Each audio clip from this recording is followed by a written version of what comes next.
अस्सलाम वालेकुम। आज किला यूसुफ किचन में हम बना रहे हैं बहुत ही मज़ेदार और आसानी से बन जाने वाला शीर खुरमा। जैसा कि आप सब जानते हैं कि ईद पे शीर खुरमा ज़रूर बनाया जाता है और शीर खुरमे के बगैर ईद लगती है बिल्कुल अधूरी। तो आज का शीर खुरमा हम बनाएंगे बहुत ही आसान तरीके से। कोई हम इसमें खोया नहीं डालेंगे, कंडेंस मिल्क नहीं डालेंगे और बहुत आसान तरीके से लेकिन बहुत मज़े का शीर खुरमा तैयार करेंगे। इसके लिए मैंने लिए 2 लीटर दूध, इसे चूल्हे पे चढ़ा दिया है और चंद इलायचियाँ उसमें डाल दी हैं। और ये आधा कप छुहारे थे, ये वज़न में तकरीबन 150 ग्राम थे, जिन्हें मैंने धो के अच्छी तरह काट लिया है। सबसे पहले हम डालेंगे ये दूध में। ये थोड़े सख्त होते हैं इसलिए सबसे पहले इनको डालें और लो फ्लेम पे हमने ये पकाने हैं। ये तकरीबन 10 मिनट हो गए हैं छुहारों को दूध के अंदर पकते हुए। लो फ्लेम पे आप बनाएंगे तो जायका बहुत अच्छा बनता है। अब कुछ और ड्राई फ्रूट्स हैं क्योंकि बादाम, काजू और पिस्ता है। इसकी क्वांटिटी आप अपनी मर्ज़ी के मुताबिक कम या ज़्यादा रख सकते हैं, लेकिन ज़रा ज़्यादा ही हो तो अच्छे लगते हैं। अब 1 टेबल स्पून मैंने घी लिया है।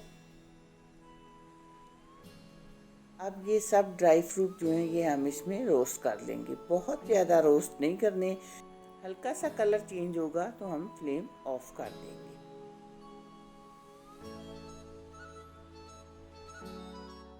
ये देखें, बस इतना ही हम रोस्ट करेंगे। अब ये भी सारे हम डाल देंगे दूध में ताकि ये दूध के अंदर अच्छी तरह पकें और इनका फ्लेवर दूध में आ जाए। अब दूसरे चूल्हे पे मैंने रखा है एक फ्राइंग पैन और उसमें 1 टेबल स्पून देसी घी डाला है और उसमें हम डालेंगे आधा कप बारीक वाली सवैयाँ। बहुत ज़्यादा सवैयाँ नहीं डालते। ये देखें, छोटा पैकेट था और ये तकरीबन अगर हम नाप लें तो आधा कप बनती हैं।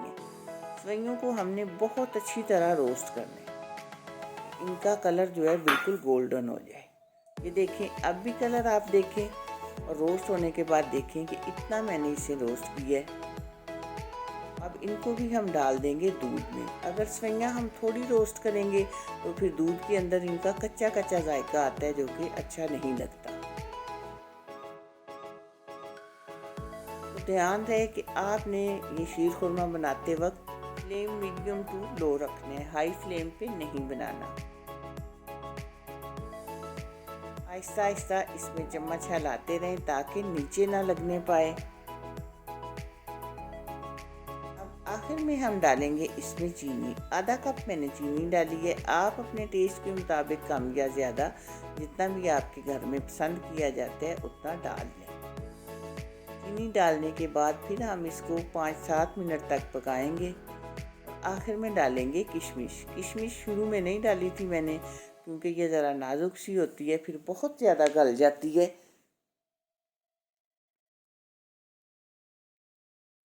तो एकदम से शीर खुरमा हमने बहुत ज़्यादा थिक नहीं कर लेना, यानी गाढ़ा नहीं करना, क्योंकि ये ठंडा होने पे मज़ीद गाढ़ा हो जाता है। बस इसी स्टेज पे हम फ्लेम ऑफ कर देंगे और इसे हम डिश आउट कर लेते हैं। ये देखें, जैसे जैसे ये ठंडा होता जाएगा ये थिक होता जाएगा। बहुत मज़े का और बहुत आसानी से तैयार हो जाने वाला शीर खुरमा हमने तैयार कर लिया है। मुझे उम्मीद है कि आपको ये वीडियो ज़रूर पसंद आएगी। वीडियो पसंद आए चैनल को सब्सक्राइब, वीडियो को लाइक और दोस्तों के साथ शेयर कर दीजिएगा। अल्लाह हाफिज़।